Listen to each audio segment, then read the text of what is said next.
everyone. I hope you enjoyed the lunch and had the opportunity to meet some new people and discuss the topics that we learned about during the day.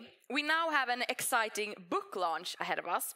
It's my pleasure to introduce Dr. John Fonte, Senior Fellow and Director of the Center for American Common Culture at Hudson Institute, who will discuss his book, Sovereignty or Submission, Will Americas Rule Themselves or Be Ruled by Others? This book is award-winning and is a #1 rated Amazon bestseller in international law, and it has now been translated to Swedish by Oikos. Joining Dr. Fonte on stage is Mattias Karlsson, the president of Oikos. So let's give them a warm applause.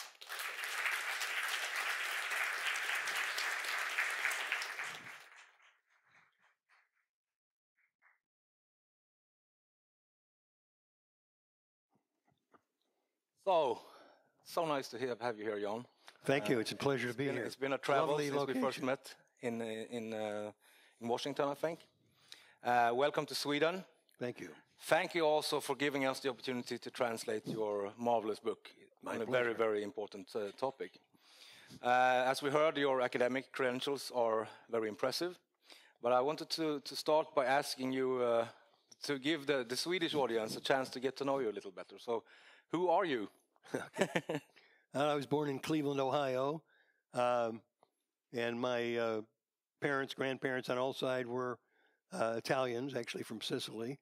So those were in the days when what I call patriotic assimilation actually worked. People came and became part of the American way of life, and they joined a new society and a new community. It's not working as well now. But from Ohio. I went in Washington to work in the Reagan administration. And then in the 90s, I was involved in the big fights over how we teach history and citizenship education to students. I'm still involved in that. I've worked on immigration issues, and in a sense, I'm a proto-national conservative. I was sort of looking at, I thought one of the problems with conservatives in the 90s is they were overemphasizing the market and forgetting that we're a nation as well as a market. Yeah. There's really a clear red thread through your book. And the starting point for that, you've said that the starting point for your research and for your political struggle as well, essentially just boils down to one single question, a question that was asked already by Plato and Aristotle. So what is this question, the starting point for your thinking, and why is it so important to you? Right. The book is, I think, over 400 pages. But it all, in a sense, boils down to two words. Who decides? Who makes the decisions? This is the greatest question in political science, as I said, from Aristotle and Plato, is who makes the decisions? What kind of regime, what kind of government, what kind of way of life do we have? And that's what's at stake in this current conflict between what I call transnational progressives, or globalists, if you want a shorter term. But transnational progressives are people who would like to transfer authority from nation states, and this certainly includes democratic nation states, to supranational authorities. Democracy has only existed in the nation state. We could maybe look at some city states in the past, but it's within a particular entity of a particular people, a demos, democracy. You need a people. It doesn't work with multitudes of different peoples. And this, you mentioned the term transnational progressives, right? And you write extensively about that in the book. But could you, for the audience, describe the battle that you're seeing? And you said that we will probably be in this battle for the remainder of this century. But what are the defining characteristics of the two combating sides, the transnational progressives and the national conservatives? Right. In this book, I describe a great conflict between, on the one hand, transnational progressives, and the other, democratic sovereigntists. People who believe in democratic sovereignty. You could now say national conservatism. That this term has come up, but at the time I was talking about sovereigntists, democratic sovereigntists, not North Korea, but a place where the people actually rule. So who are the transnational progressives? They're the people that meet in Davos.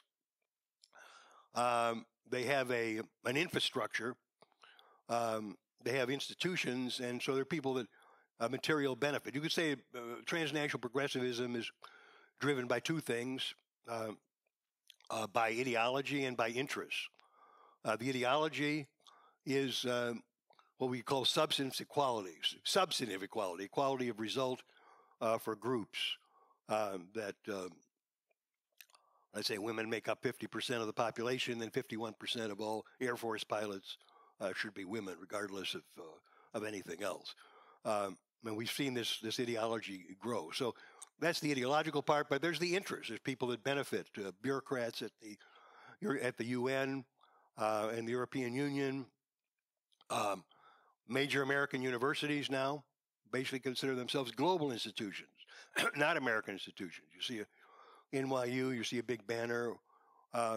We believe in global citizenship as opposed to American citizenship. And it's the usual suspects. It's the major philanthropy. It's the media.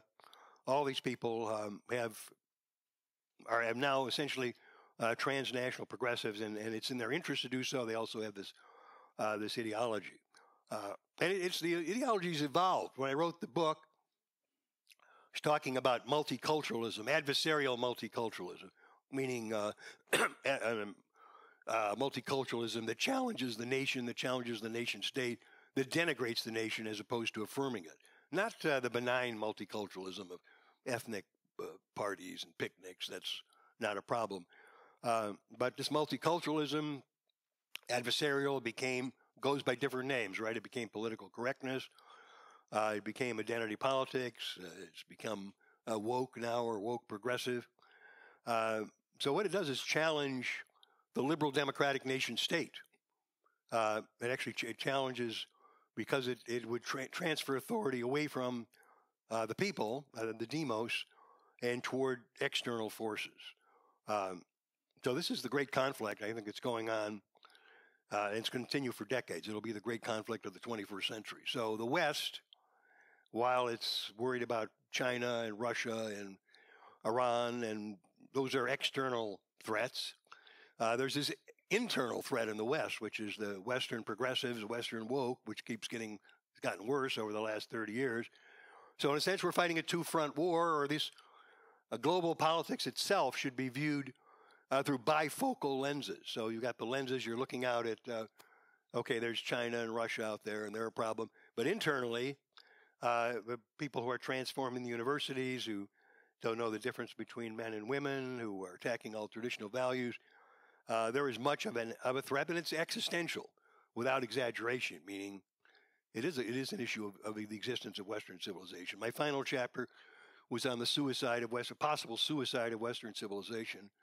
And that would be, that's really the only way. I said America, but it would include the West, can be defeated, would be by suicide, if they essentially reject that. And you certainly are seeing that in the schools. I'm right in the middle of a fight now in Florida and other places about whether we teach young people to affirm the nation or to denigrate it. And right now the movement is toward denigrating it. So this is the great struggle, I think, of our time, even just as important as the geopolitical struggle is this geo-ideological struggle, if you want to call it that. Thank you, I agree. I guess for this audience, and who are very much well-read and into political philosophy, they know a lot of this topic that we're talking about. But for an ordinary citizen, like my parents, for example, who doesn't concern themselves so much with politics and political philosophy, could you give some concrete examples why it is a bad idea with this national rule, and how does it actually impact the everyday life of ordinary people? Right. Well, I described this in the book. I had a conversation with a UN monitor for one of these treaty committees. If you sign a UN treaty, then they send monitors out to make sure that you're following the treaty. It's the rules in who makes the rules in the liberal global order. But oftentimes the rules are not what the countries officially signed up for. For example, in Slovenia, I noticed this was in the 90s. Slovenia was downgraded on its human rights, particularly its women's rights score. This one year it went down. So I looked it up, and it turns out It went down because the government, it was a new conservative traditionalist government, had cut funding for daycare centers, and it switched the funding to support stay-at-home mothers. So I talked to this UN representative, and she said, well, this is a violation of human rights. It's a violation of women's rights because they're being deprived of the opportunities to work and so on. I pointed out, well, this was actually an election issue in Slovenia, and the Socialist Party was voted out. The more conservative Traditionalist Party was voted in, and this was part of their platform, that we're going to shift some daycare to supporting families with more children. So this is a political issue. And she said, no, it's an issue of human rights. So what you have here, this is an example of the denigration of politics, of democracy. Now, these are issues that should be decided by the people democratically, not by, once it's proclaimed this is a human rights area, it's taken out of politics, which sounds good to some people. They don't like politics, but that means it's taken out of democracy. So it's not self-rule. So that was one thing in the book. The other question, of course, is the attempt to deport terrorists. This happened in Britain, where they would like these people who are threats to society, who either been arrested for terrorism or the chance to deport them, when it was blocked by courts, by transnational courts, either sometimes by the Council of Europe and sometimes by the EU, European Court of Justice. So both the court in Strasbourg and the court in Brussels is preventing, in some cases. So that directly affects people, obviously, if you keep terrorists in the country. Another way you could say is the EU, I call the EU in the book post-democratic. They're really, I mean, obviously they're democratic nation states in the EU, but when you look at the EU itself, it's post-democratic, meaning after democracy. Big example, one of the most important example of this was the 2011. The EU forced the resignation of democratically elected officials. Papandreou in Greece and Berlusconi in Italy, right and left. You may not like these people, but they were democratically elected. They should leave by being voted out of office. Essentially what happened was the EU, with the support of Germany and France, carried out was essentially a coup d'etat and replaced them and put a financial technocrat. So that was a move clearly against democracy.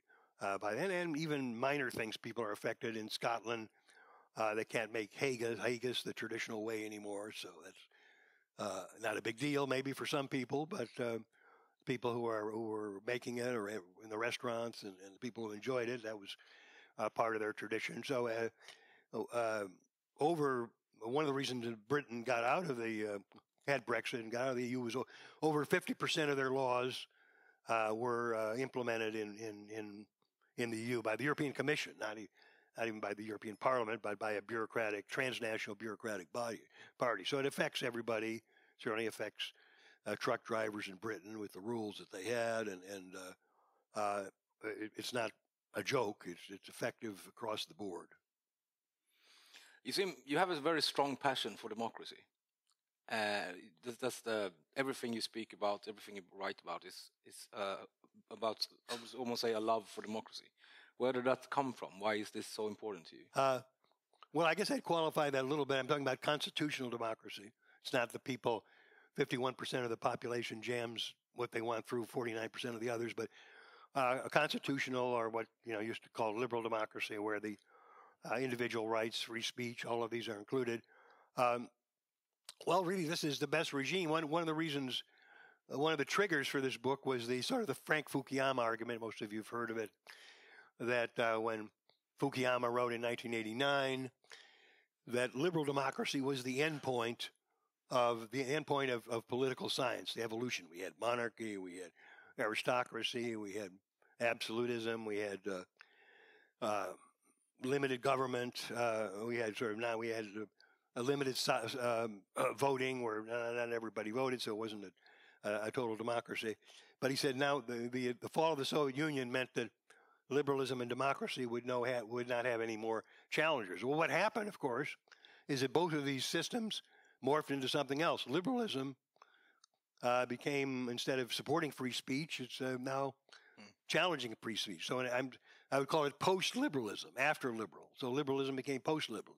Democracy, as I've just pointed out, became post-democratic. So this is where Fukuyama was wrong. These are the institutions he sort of supported, but they changed before our very eyes in the last 20 years. What's called, what liberal is a totally confused term now. It still means classical and individual rights, and that's fine, and that's what it should mean. But the people who claim to be liberal, at least in the United States, are actually for enforcing speech codes, hate speech, shutting up, which means simply speech you disagree with, and democracy. They don't trust the rule of people. They didn't. That's why they got rid of Berlusconi and Papandreou, and that's why the decision. If you look at the people in Davos, they're talking about how do we move as much decision making as possible away from the demos, away from the people, towards global elites. Some of your critics say that you are an isolationist, that you don't understand that we live in a globalized world and that there is a big need for cooperation across borders. Is that true? Are you an isolationist?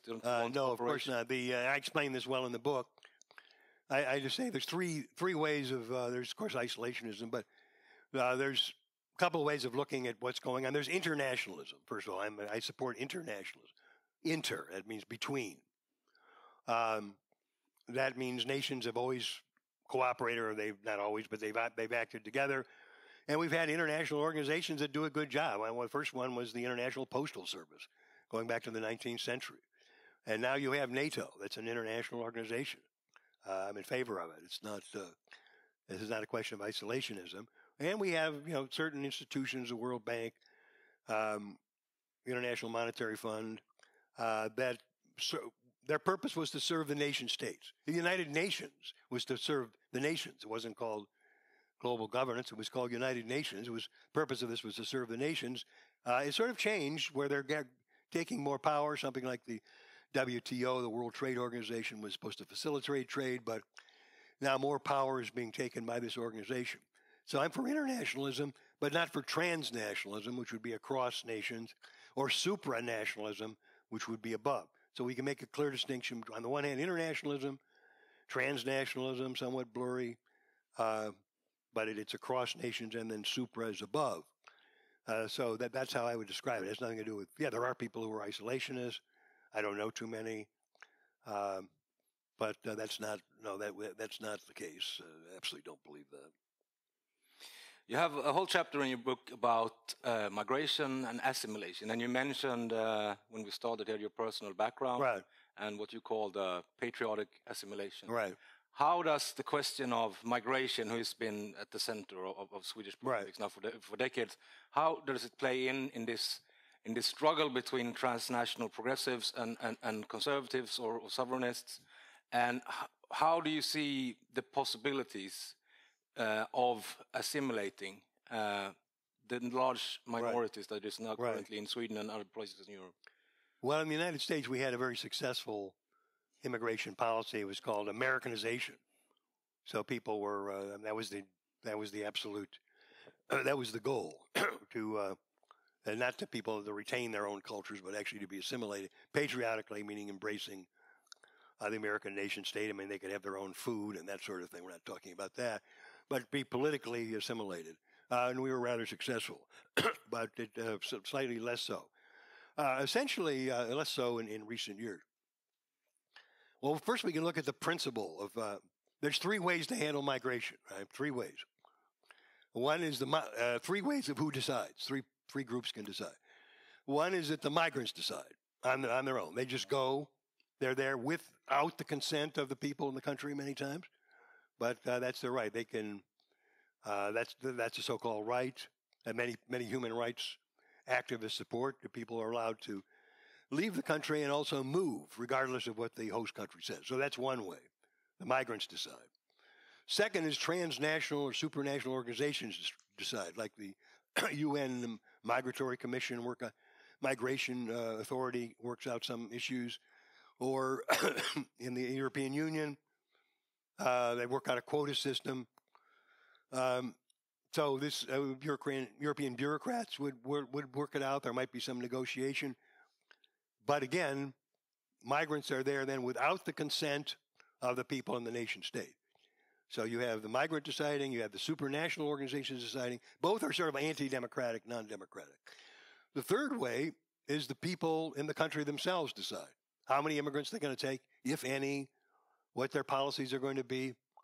So the question I raise in the book is, do these individual nations, that would be America, Sweden, France, any country, do they have the moral right to decide their immigration policy, or is the policy going to be decided by somebody else, either by the migrants or by a supranational organization? Obviously, you have the transnational progressives are promoting options 1 and 2. Both the migrants have the right to do this, and this should be decided supranationally. I mean, this is supported by major philanthropic foundation organizations. George Soros is certainly, his Open Society Foundation is very active in the United States, it's active throughout the world, but they basically want unlimited mass migration.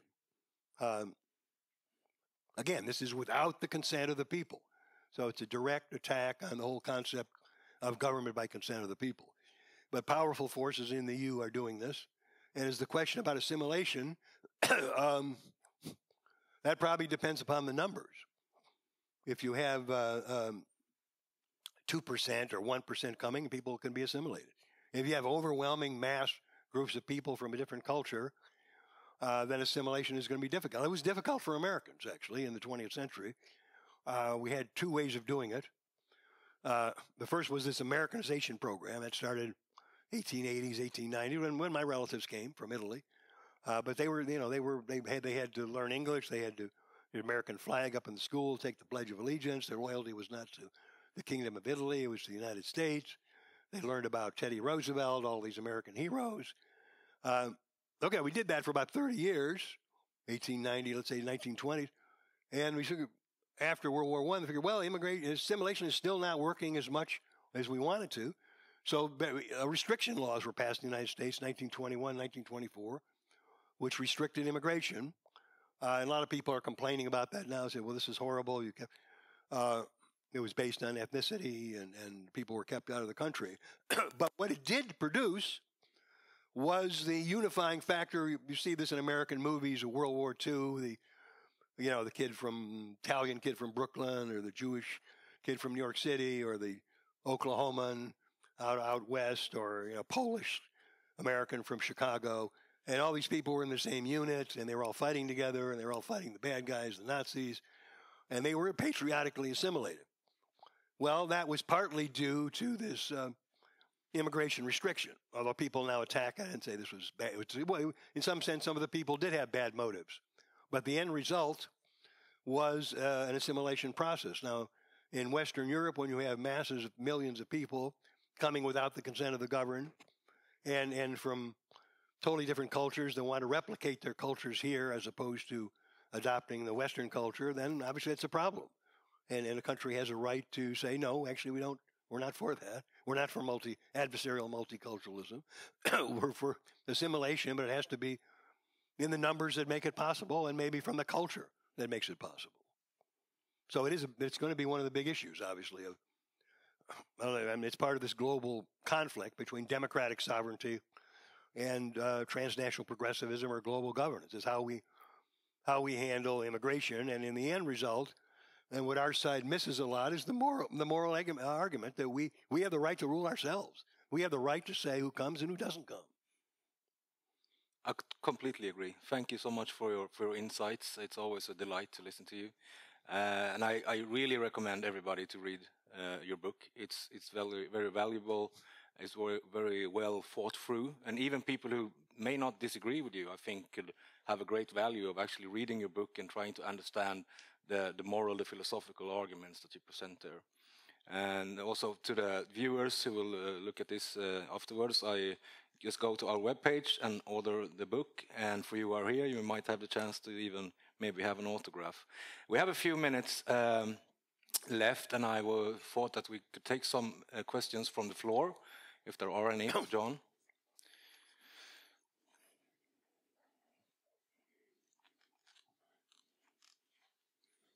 We have a microphone for the Danish gentleman down there. Back there.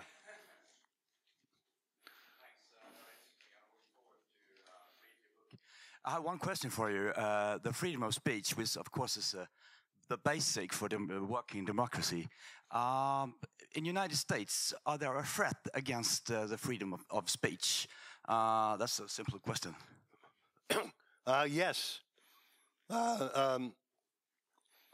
Many woke progressive elites would like to copy some elements of Europe and have hate speech and basically silence voices that object to the continuing woke revolution. And some of the threats is from government, actually. What they would do, and we know there's evidence of this now, is characterize conservative thought and opinion as misinformation. This was done by American intelligence services, working with foundations, working with the government. That certain issues were called misinformation. We saw this in the last election, where there's the question of the son of current President Biden's, Hunter Biden, had a bunch of laptops where there may have been some potential corruption with foreign governments, and this was labeled misinformation by 50 intelligence officers who knew it wasn't misinformation. The story was essentially suppressed. It was in the New York Post, but it wasn't carried on the internet. And the internet giants, Google and Facebook and so on, were cut that off. So many people went to the polls, voted, not knowing about the story. But yes, there's a tremendous effort now to to expand the meaning of hate speech. We don't have hate speech right now in the United States, unlike Europe. There's still more freedom of speech, but it's definitely under attack. And just simply speech that makes minorities feel uncomfortable should be banned. And we certainly see this in the universities, which now are the most unfree places in the world, are probably American universities today. So this is a definite threat. I think we have time for one or two quick questions.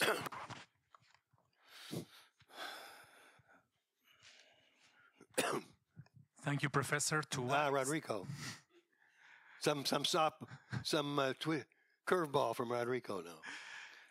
To what extent do you think that NGOs are part of a threat towards sovereignty? Yes. I'm sorry. Did you have more to the question? No. That's it. Only this one, but feel free to elaborate on that. The quick answer is yes. NGOs, the so-called civil society. To what extent we have to stop them calling civil? Yes. No, that's absolutely right. NGOs are a major part of the problem, including NGOs that have a good reputation, like Amnesty International or Human Rights Watch. They're essentially arms they're funded by Soros, they're funded by all the Ford Foundation, the MacArthur Foundation. These are all left-wing foundations that pour money into NGOs.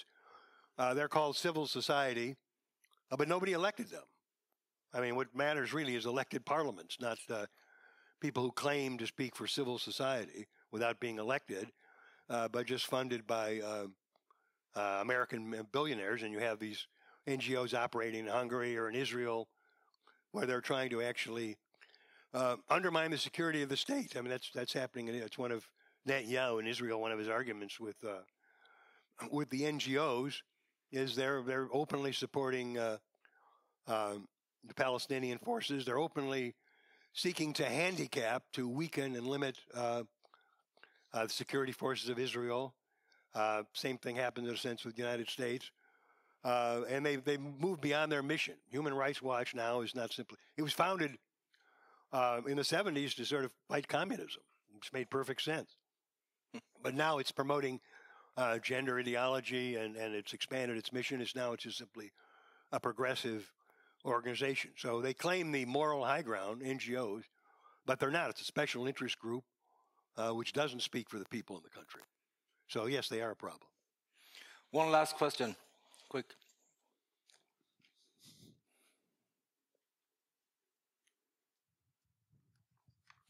There's somebody here, I guess.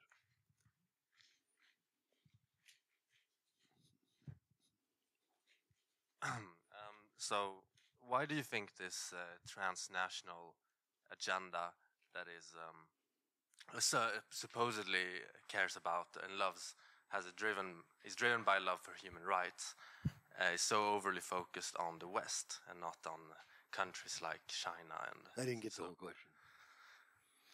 Could you speak a little louder? Why do the transnationals primarily focus on the West and not on areas of the world where human rights are being abused far more than they are? Right. I guess it's the opposite. If I was that a correct? Right. Yeah. Right. I guess it's the opposite of oikos, right? It's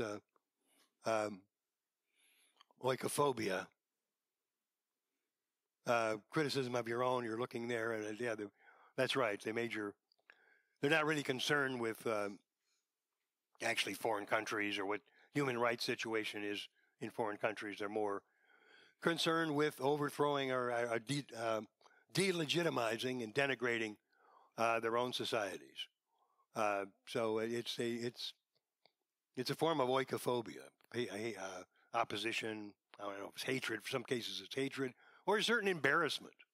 And we have people who, they might be an American flag, 4th of July, a certain level of sophisticated intellectual. That's, they're embarrassed by something like that. There are people that actually hate the country, of course, the critical race theory, Black Lives Matter, and so on. They see the United States as an oppressive regime, systemic racism. But for other people, it's just not cool. It's just, it's what you don't do if you're sophisticated. You don't talk about love of country. So it's a form of, to be sophisticated is to reject this, and it's a form of embarrassment. But we talk about love of country, and now we have good help with your amazing book to help us win over people in this argument, to make other people love their country and love democracy as well. Thank you very much, John, for allowing us to have you here. Thank you. Okay.